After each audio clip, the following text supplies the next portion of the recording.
Welcome to this UNA USA sponsored UNDay event. So just to give you overview today, the program, we have many items in the list. We have singers, we have dancers, and we have dancing collected from different regions. And also we have speakers across the board from UN to local and international too. So with that, we'll start with this singing from Alan Ford, Vietnamese origin, and is a great singer.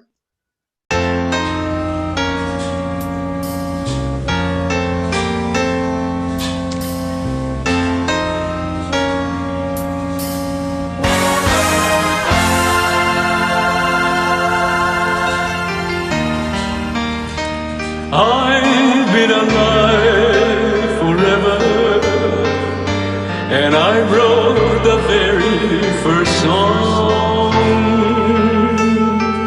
I put the words and the melodies together. I am music and I write this song. I write the songs that make the whole world sing. I write the songs of love and special things. I write the songs that make the young girls cry. I write the songs, I write the songs.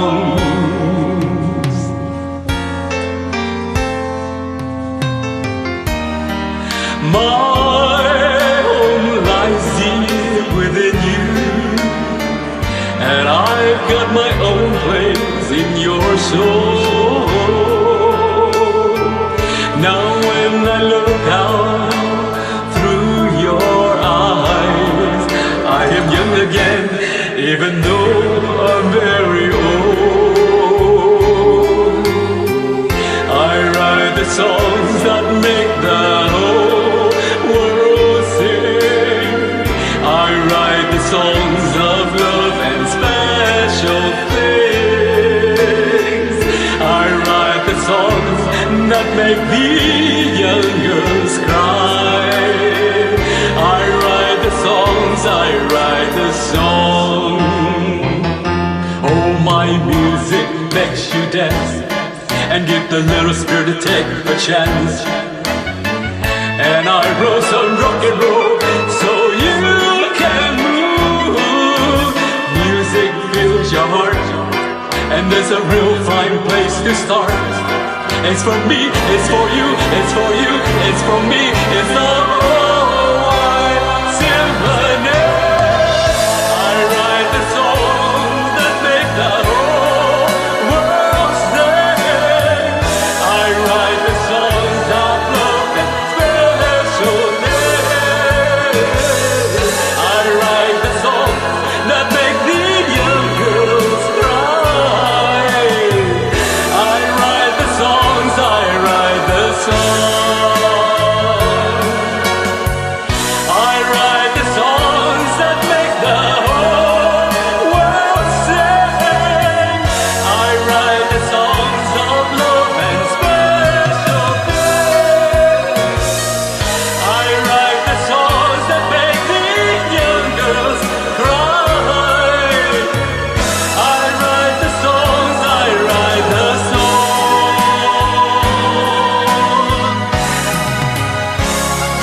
I am music and I write the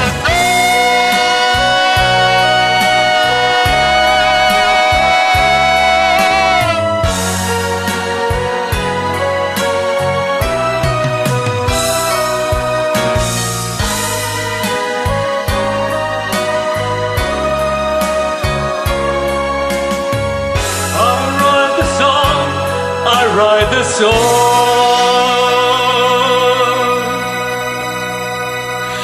I hope you enjoy that song.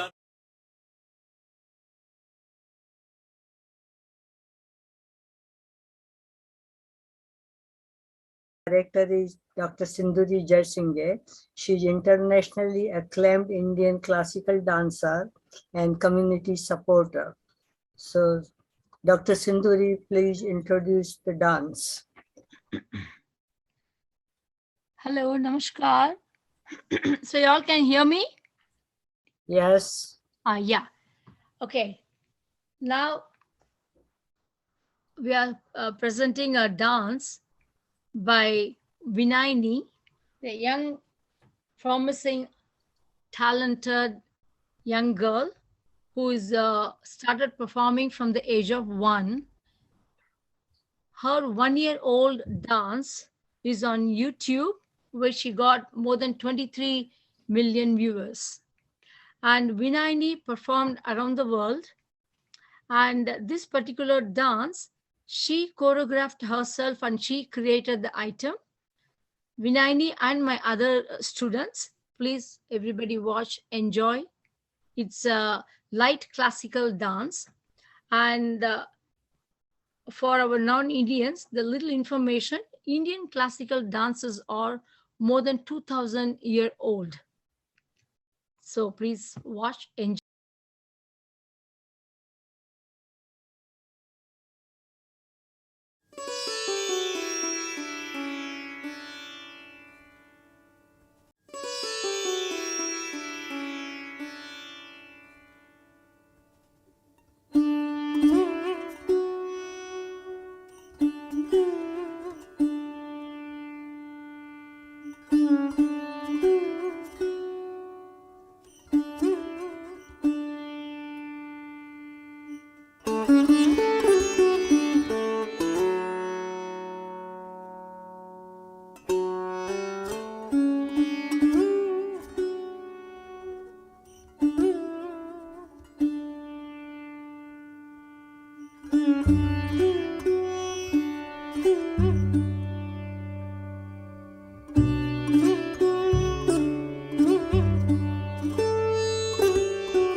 Now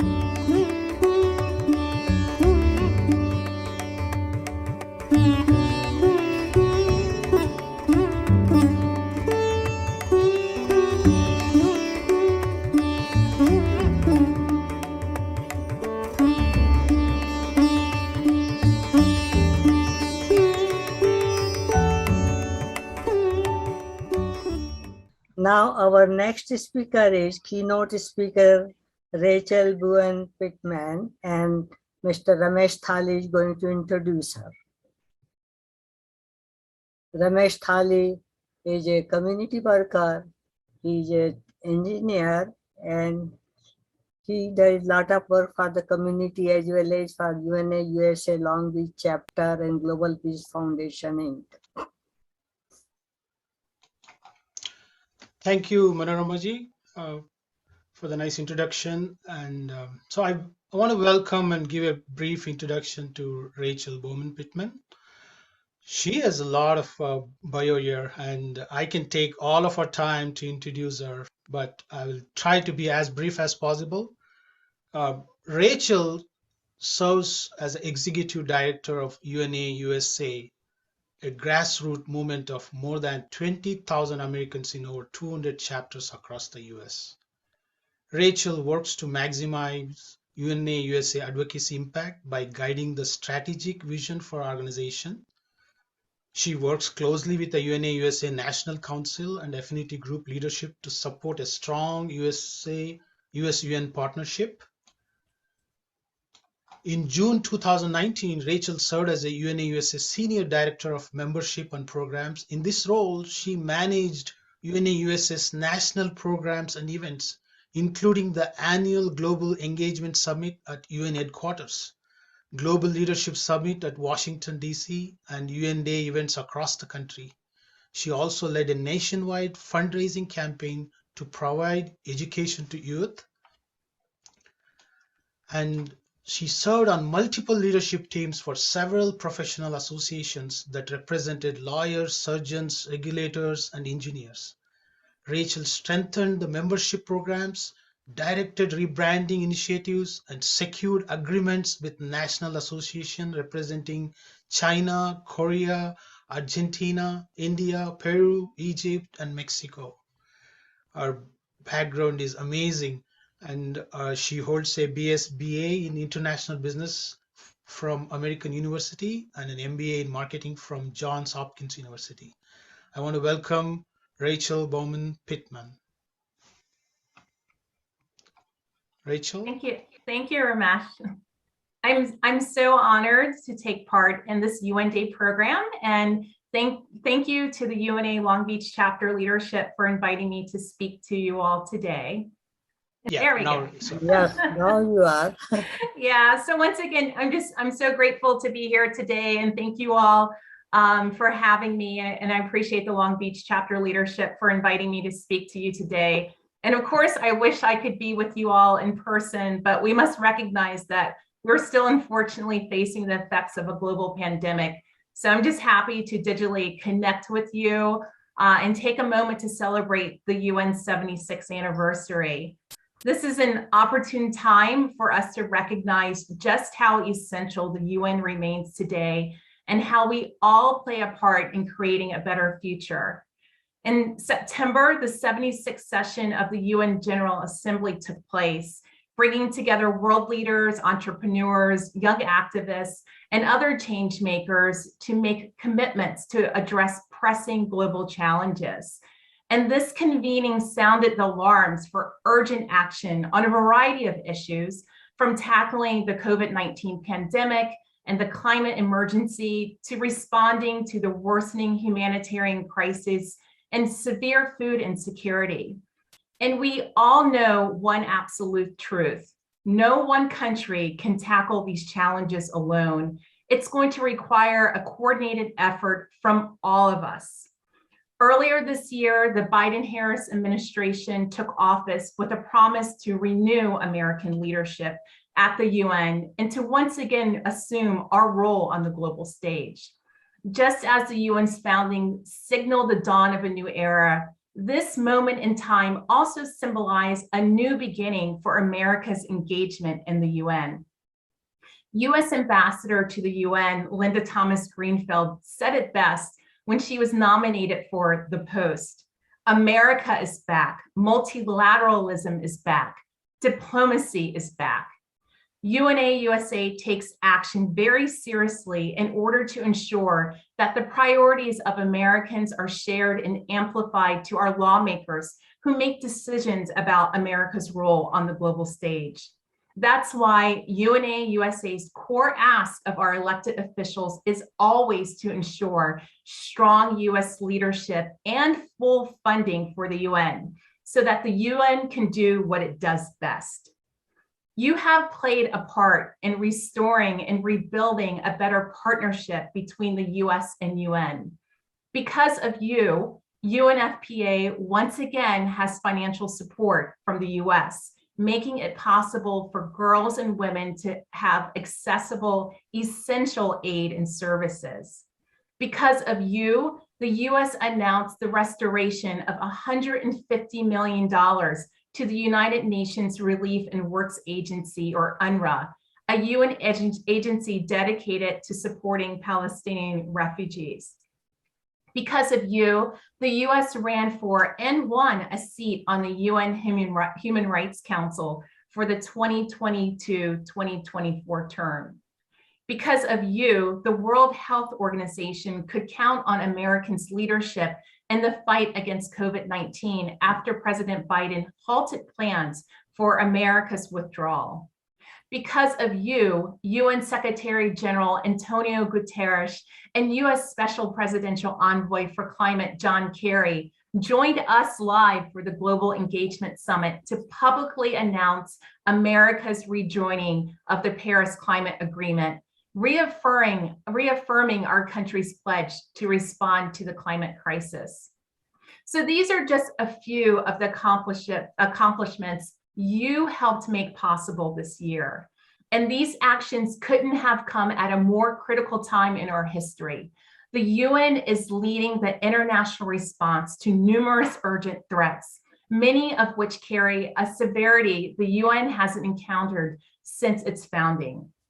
In fact, Secretary General Guterres had said that the pandemic is the greatest test since World War II. The pandemic has tilted our world on its axis, and it's threatened our blueprint for progress.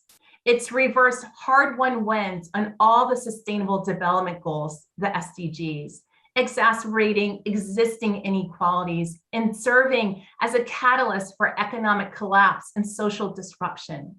We've lost decades of gains, and with only 8 years left until the deadline to meet the SDGs, this is a hard truth to acknowledge. This has proved to be a pivotal year for the world, one that is challenging us to find quick solutions to large, complex problems. So while it's true that we've re-engaged with the UN this year, we can't afford to be complacent. 19 months following the WHO's classification of COVID-19 as a pandemic, the world is still reeling from its impact. Since March 2020, almost 5 million people around the world have died.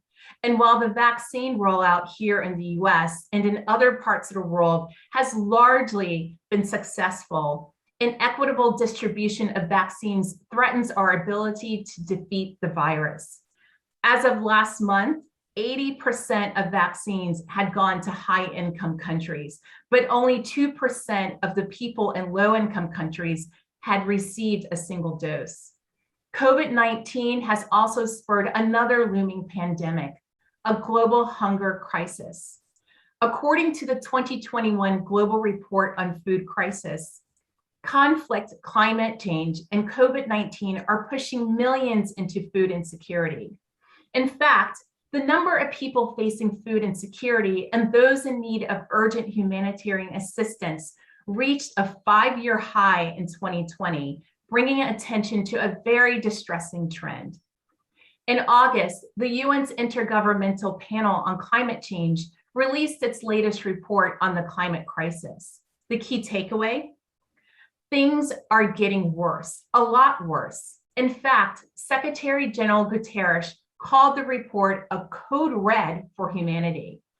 Just recently, we saw the devastating impact of Hurricane Ida from New Orleans to New York.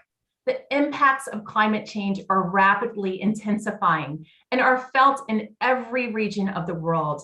And we're running out of time to take meaningful action before some impacts become irreversible. And perhaps most recently, we've seen the alarming deterioration of humanitarian crises, most recently in Haiti and Afghanistan. A powerful earthquake in Haiti left millions in urgent need of essential aid and services. And in Afghanistan, the Taliban's rapid takeover has left the world gravely concerned for welfare of Afghans, especially girls and women. Crises like these sent a shockwave around the world, bringing to light just how necessary the UN's work is to mobilize to respond. I know what you're thinking. You're likely thinking that the weight of the world is heavy. It's easy to feel overwhelmed by the challenges we're currently facing. You might be asking yourself, how can we overcome this?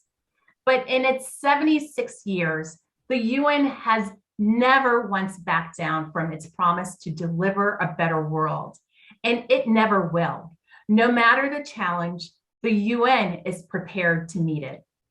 And yes, these are all complex and interconnected challenges, but I don't mention them to instill in you a sense of helplessness or dissuade you from taking action. Rather, I highlight them to do just the opposite, to encourage you to take action, because your action matters and it does make an impact. And you all understand this call to action. UNDay-USA members have been advocating for the UN's fundamental purpose before it even existed. President Truman referred to the signatories of the UN Charter in 1945 as the architects of the better world. But the truth is, we all are. And while we're all architects working together to create a blueprint for a better future, let's also be clear. A strong house can only stand with a solid foundation. As the largest network of UN advocates in the world, you play a vital role in keeping the foundation strong. Against the backdrop of COVID-19 restriction, you've prioritized programs, partnerships, and initiatives to protect and promote the life-saving work of the UN and its agencies at a critical time for the world. For implementing community projects, to driving progress on the SDGs, to meeting with your local officials and members of Congress, and everything in between. All of you are showing up and speaking up for the UN while supporting your community. Members from across the country recently participated in a training co-hosted by UNDay-USA and the World Food Program to learn more about the global hunger crisis, participate in advocacy and social media workshops, and equip themselves with knowledge to empower them as advocates for a zero hunger world. The UNDay Minnesota chapter partnered with the city of St. Paul, the Mississippi River Pollution Initiative, and the UN Environment Program, not only to help to clean up plastic litter and other debris from the banks of the Mississippi River, but also to collect data to generate a plastic pollution map to help policymakers and citizens make smarter, more sustainable decisions. UNDay Arizona State University, Howard University, and Los Angeles chapters came together to host a global advocate forum focused on equality, education, peace, and justice. The UNDay Miami chapter collaborated with and contributed to a local project and unveiled a one-of-a-kind mural in the Miami area that highlights SDG 14, Life Below Water. This project serves as a great learning opportunity about not only the SDGs, but also local issues related to sustainability and helps prompt meaningful action among community members. And these are just a handful of examples out of the many that represent how you strengthen the UN's foundation. And even beyond programs and partnerships, you understand the power of your voice, your ideas, your solutions. Earlier this year, UNA-USA Youth Observer Cynthia Yu hosted a virtual listening tour to hear directly from young members about their hopes, concerns, and priorities for the future. The key findings: young people are concerned about inequality, about a lack of diverse voices in critical discussions, and inaction among global leaders. But one thing is clear: young people are taking it upon themselves to contribute to the world they want to see. In fact, a recent poll conducted by the Better World campaign found that the top two issues most important to young people are promoting human rights for all and slowing the impacts of climate change. They want global leaders to know that they're hardworking and want to make a difference. Young people are the greatest stakeholders in what happens today, and the UN is dedicated to delivering on its promise to build a better build a better world for future generations. That means not only listening to them and amplifying their voices, but also providing young people with a seat at decision-making tables. Recently, Secretary General Guterres shared his vision for the future, calling on more inclusive and effective multilateralism in a landmark report, Our Common Agenda. The only way forward is together. And members like you, whether you knew it or not, contributed significantly to this report. Last year, in recognition of the UN's 75th anniversary, many of you shared your thoughts during UN 75 consultations. Your feedback was sent to UN officials and greatly inspired the development of Our Common Agenda, and incorporates many of the themes that emerged during UN 75 consultations. So let me be clear, your voice matters. Your input is helping the UN to outline priorities in an ever-changing world, setting a clear path forward to deliver on its promise for a better future for everyone, everywhere. That is your impact. That is how you're contributing to the blueprint for the world to follow. Over the last 7 decades, the UN has resolved many complex and delicate issues, but the reality is new challenges will always be around the corner. But what gives us hope is that the UN is prepared to meet those challenges when they do arise. The COVID-19 pandemic proved to us all just how interconnected the world is, how a threat anywhere is a threat everywhere, and that the only way to address them is together. This time, we were united to defeat a shared but invisible enemy. And that's precisely what makes the UN so unique and essential. It is the only forum that brings together world leaders from 193 countries to address global threats and find shared solutions. There's no doubt about it. 76 years later, the UN remains as relevant and essential as it was at the time of its founding. It's clear that your advocacy does have an impact. And so it's only right that as our time together comes to a close, I invite you to take part in an urgent advocacy action right now. As you likely know, the UN has imposed an arbitrary cap on our payments to the UN peacekeeping for more than 20 years. As a result, the US is currently $1 billion in arrears to UN peacekeeping. Representative Sarah Jacobs, along with Representatives Castro and Bass, introduced a bill earlier this summer to lift this cap so that the US can pay its treaty obligated dues in full, a crucial step in restoring our credibility at the UN. It's time to pay what we promise. So if you have a cell phone near you, I ask that you take it out and text peace to 30644.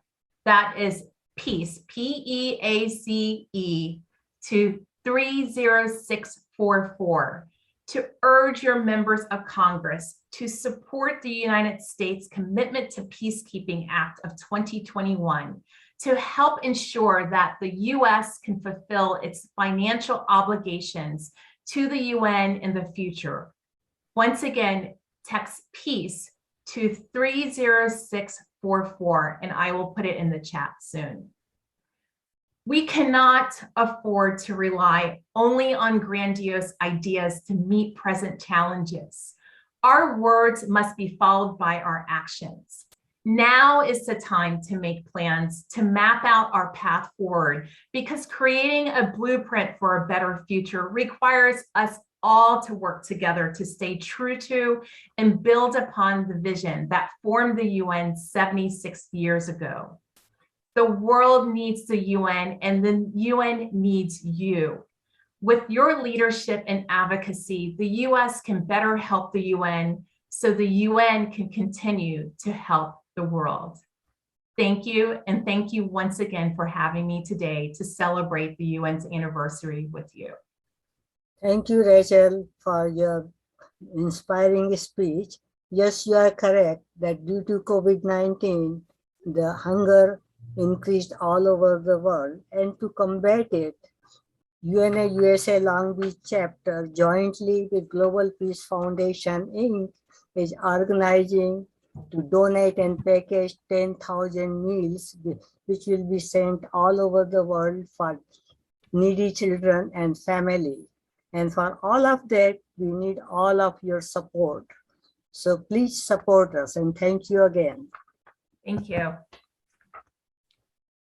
Okay, our next program, which will be introduced by Aarti Chopra. Aarti Chopra is a young, energetic girl who participate in different associations and try to do volunteer works for all different associations. So please welcome Aarti Chopra. Thank you so much. I will be introducing classical Kathak dance, which is a Kathak dance from North India. It is my pleasure today to be present at the UN Day celebration with UNA-USA Long Beach chapter. I thank Dr. Manorma Sharma Gupta for this opportunity to give the youth a voice.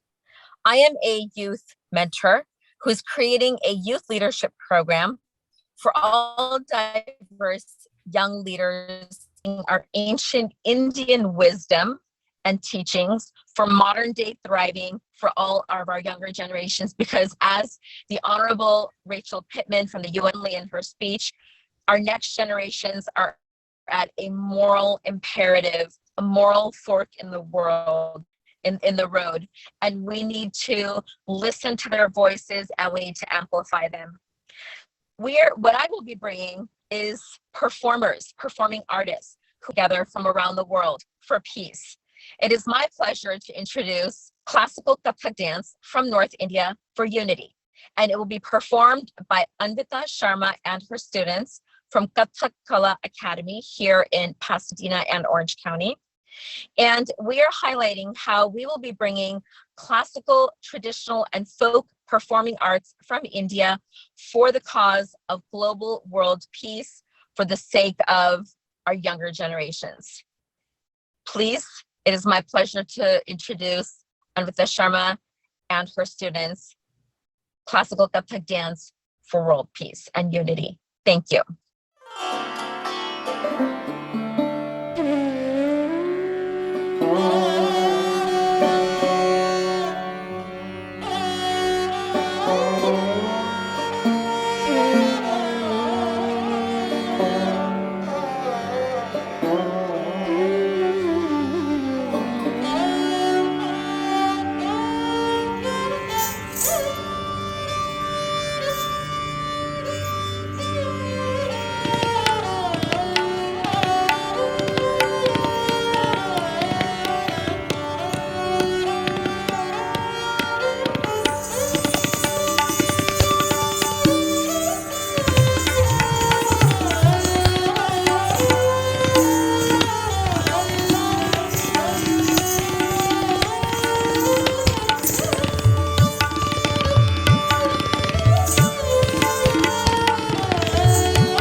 thầy thầy tất tá thầy thầy tất tất tạ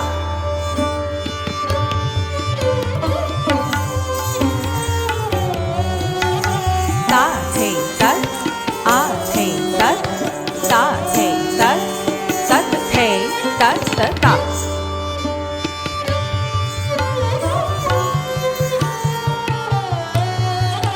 tạ thầy thầy tất tá thầy thầy tất tất tạ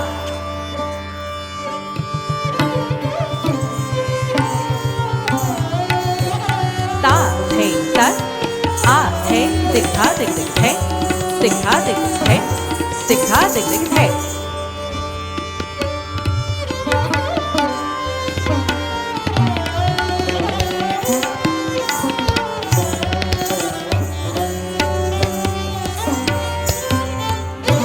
take it take that take take it take that take taste the take taste the take taste that taste the take taste the take taste that taste the take taste the take taste that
Thank you very much for this wonderful Bharatanatyam dance. Our next speaker is our special guest, Professor Dr. Hans Kochler. And this is my pleasure to introduce him. Dr. Kochler is University Professor Emeritus of Philosophy and former Chairman of the Department of Philosophy at the University of Innsbruck, Austria.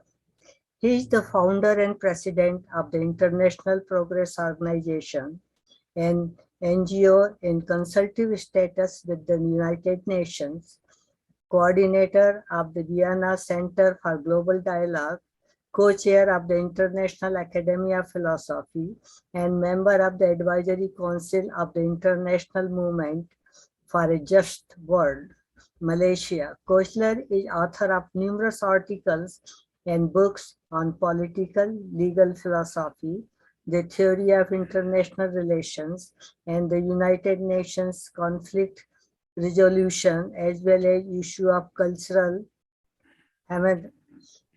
hermetics and intercultural dialogue.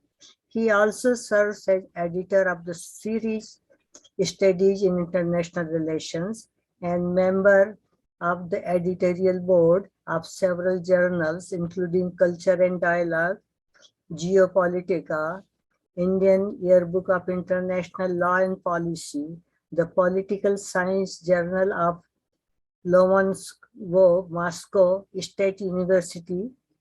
Kochler is the recipient of numerous honors and awards, such as honorary professorship and doctorate degree in education and humanities from universities in Europe and Asia, the Medal Apostle of International Understanding, India, the Honorary Medal of the International Peace Bureau of the Gussie Peace Prize. So please welcome Dr. Hans Koestler. Thank you for the kind invitation, Dr. Gupta. Dear members of the United Nations Association of the United States and of the Global Peace Foundation, greetings and good afternoon from Europe. Of the World Organization solemnly proclaimed in the preamble to the Charter of the United Nations. In the name of we, the peoples of the United Nations, they reaffirmed, quote, the equal rights of men and women and of nations large and small, end quote. The respect of diversity, implying equal recognition of each member state of the United Nations, is also embodied in the Charter's principle of sovereign equality. The unity of purpose among the members of the United Nations can only be achieved and preserved if they accept each other in all their diversity of ethnicity, of cultural traditions, and of political or economic systems. In 1945, after the cataclysm of World War II, this was one of the basic messages of the founders of the organization, namely, lasting, sustainable peace requires mutual acceptance of diversity.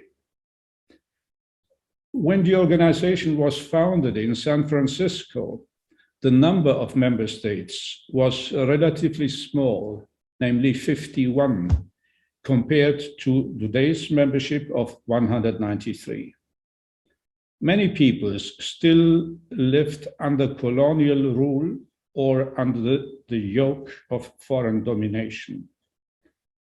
In the 21st century, the United Nations, as the world's largest grouping of sovereign states, has come to embody the diversity of humankind, including the multitudes of national interests, more than any other intergovernmental undertaking. This brings with it unique challenges as well as opportunities. Due to the rapid progress of globalization since the end of the Cold War, each people, each nation, and each cultural community has become much more aware of the differences between civilizations, cultures, value systems, and lifestyles, simply because of constant and inescapable global interconnectedness in all fields, whether political, social, or economic. The impact of communication, technology, and of the so-called virtual reality in its wake, including the new social media, which we are also using here, this impact cannot be underestimated in today's global village, which the world has become. The preservation of peace, a raison d'être of the United Nations, will depend on how the international community, how the member states deal with the ever more complex diversity of the world. In a most basic sense, only an order of peace embodies the unity of humankind. In view of the Charter's founding principle of sovereign equality of states, no country must jeopardize this unity by using the United Nations to impose its own system or lifestyle or ideology upon the rest of the world.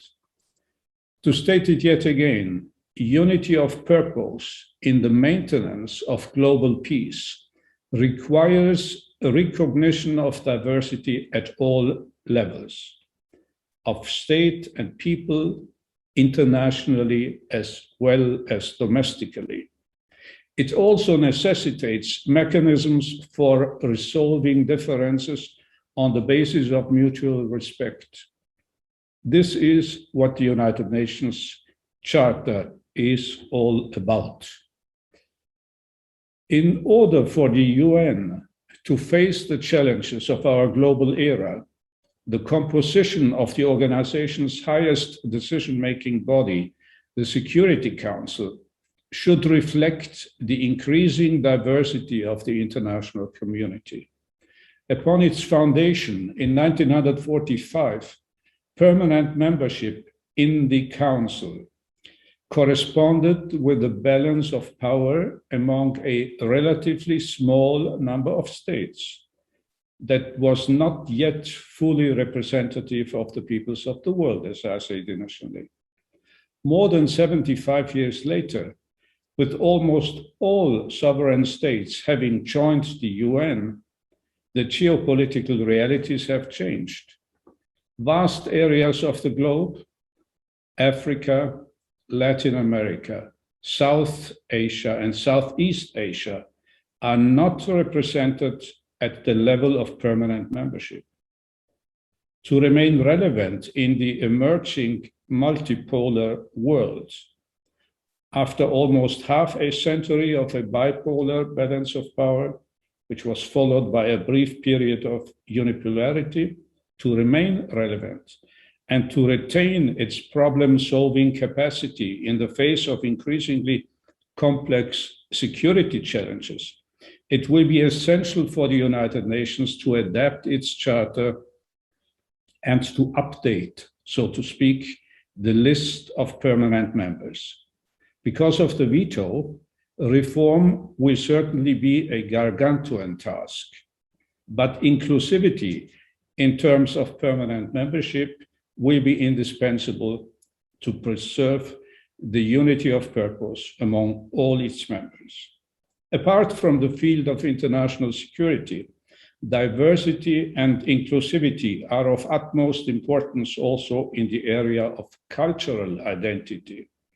I would like to express the hope today that the role of the United Nations Alliance of Civilizations, comprising as of now 127 nations, including the United States, that the role of this organization or of this alliance will be strengthened in the face of increasing tensions along cultural and ideological lines at home and abroad.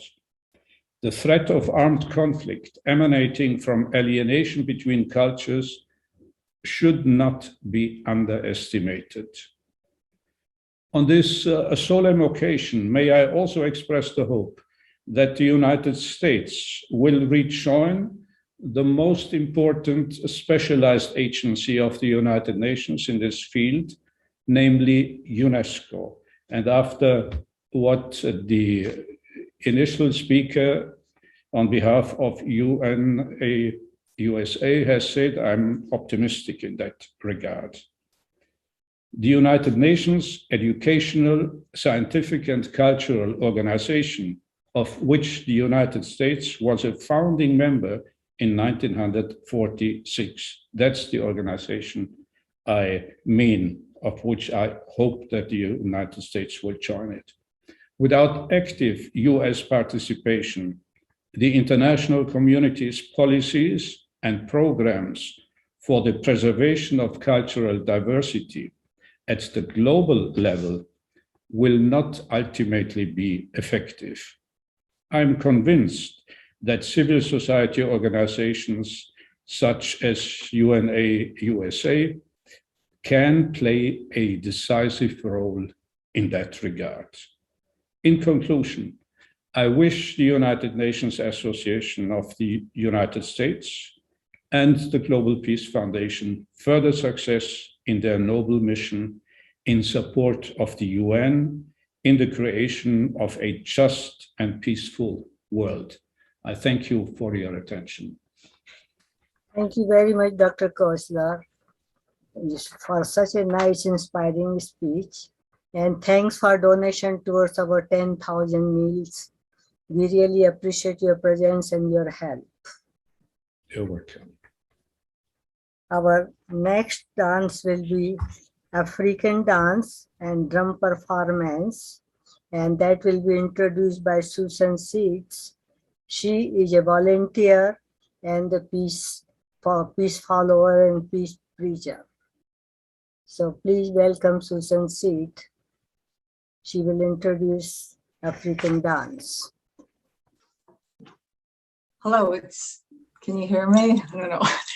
Hi, Dr. Hans, that was right on. I loved when you said recognizing diversity at all levels. Every culture has something to bring to the table. And I've had the good fortune in my life to travel to different countries and live in them. I've lived in Thailand and have been to India almost 3 years with their various trips, and also China I've lived in almost 3 years. I had the good fortune also to go to Uganda. I belong to a group that we fund projects all over the world. And we lived in a village for 3 weeks and happened to meet this tribal group that I think is doing phenomenal work. They're taking street kids and they're giving them a marketable skill. They're introducing them to the world of cultural arts through teaching them musical instruments, singing, poetry, and dance. It's just very heartwarming to see such a thing. And today, Ramesh and a few others wanted to show their good work. And I encourage people, I know you can read about other cultures, but make friends with people from other cultures. It enriches one's life so much, as most of you, I'm sure, here know. Yeah, I can't say enough about it. Like Mother Teresa says, peace begins with a smile. Behind every face is an incredible story. And people from other countries have made America great. I don't know why we don't all realize that more and do that heart-to-heart connection one by one. And, it's not an us by them. It's not the human race. It's the human family. We all belong to one another. We share this planet Earth. And instead of looking at our differences, we need more and more to join hands and look what we have in similarities. We all want good jobs, good family, meaningful work, and safety. And so let's all keep that focus. And I'm glad the UN and things Dr. Hans' organization is doing. It gives me hope in a time.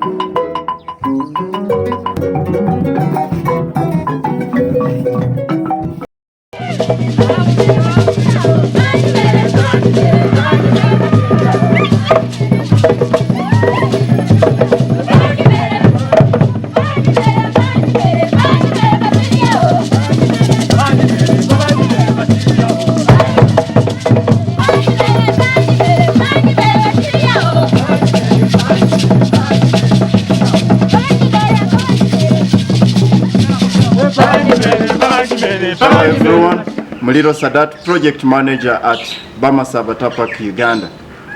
I want to take this opportunity to thank you, Ramesh, for granting us this great opportunity to join the rest of the world. As Mama Teresa says, peace begins with a smile. We ensure peace by focusing on fulfilling our mission to rehabilitate impoverished communities through education and cultural art. Our culture music brings a smile to many faces, and singing songs that encourage peace in our homes, communities, and the world. We bring our beautiful language and culture, show it to the entire world. Mitigating youth and children who are victims of domestic violence, giving them self-confidence through our performances on several occasions.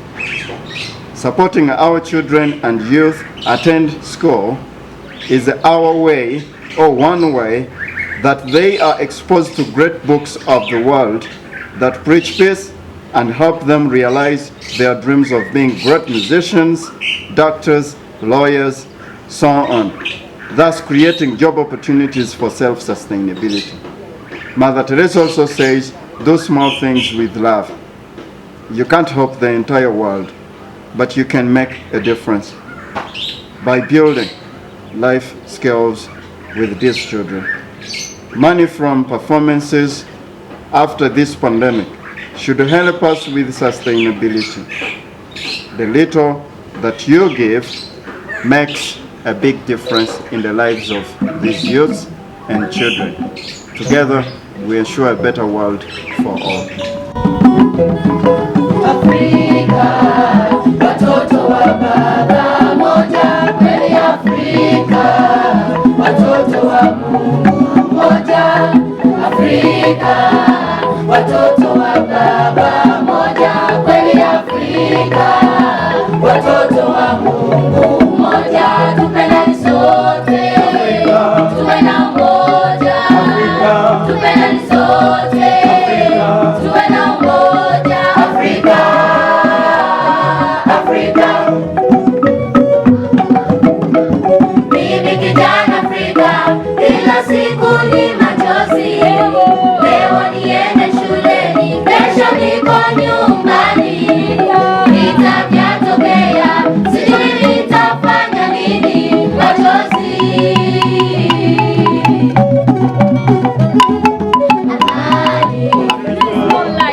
It's your responsibility, my responsibility, their responsibility, our responsibility to ensure peace and a peaceful world for all. Amani, amani, tupendane sote, tuwe na umoja, tupendane sote, tuwe na umoja, Afrika, Afrika.